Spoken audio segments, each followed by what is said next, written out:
جمال ترکه په دا یوه ویډیو باندې ډېر تنقید در باندې وسو دغه خبرې دي دغه خلک دا څنګه حساب ده دا یوه ویډیو چې ما کړې وه نوم یې واخلم که نه واخلم یا نوم یې ماخه بس اعضا یاده که اعضا زموږ د وجود اعضا چې ما یاده کړې وه بالکل بدن برخه محبوب جانه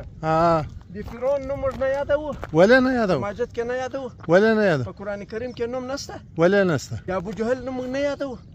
چې دغه نومان یادوي په دې نامه څنګه شرمېږي چې شرم نومان خو دغه دي و بالکل په قرآن کې هم ذکر شته و بالکل شته نو ښه بله یوه خبره واوره د تا د وجود برخه ده د تا د وجود حصه ده ته چې کعبې ته ځې دی در سره بالکل ته چې لمانځه ته ځې دی در سره بالکل ته چې سجده کې دی در زړېږي بالکل ته سړی په دغه شي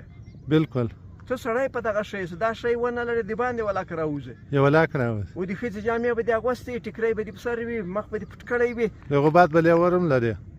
لیور بم لري لیورځی بم لري نانی کاکا راغی ګل ماما راغی لالک راغی بابک راغی دغه نومان به یادوي و بالکل ته نر په دې غیرت په دغه شي کې ده بالکل نو دغه زده که نه ده دغه زده خپل بدن په اعضاو شرمېږي ولې شرمېږي ګوره په پښتانه خپس کې پرتې دي دا شرم تر ټولو لو خپس که ده شرم له پښتنو خوله وړې ده ژبه یې وړې ده کرکټر یې ور خراب کړی دی کوالټیان یې کمړې کړي دي یو خصوصیت نه لري شرم نه ده د هرې خوبي لاره یې نیولې ده شرم نه ده د هرې خوبي مخه یې نیولې ده دا بې شرمي ده دا شرم ده شرم پښتون تباه کړو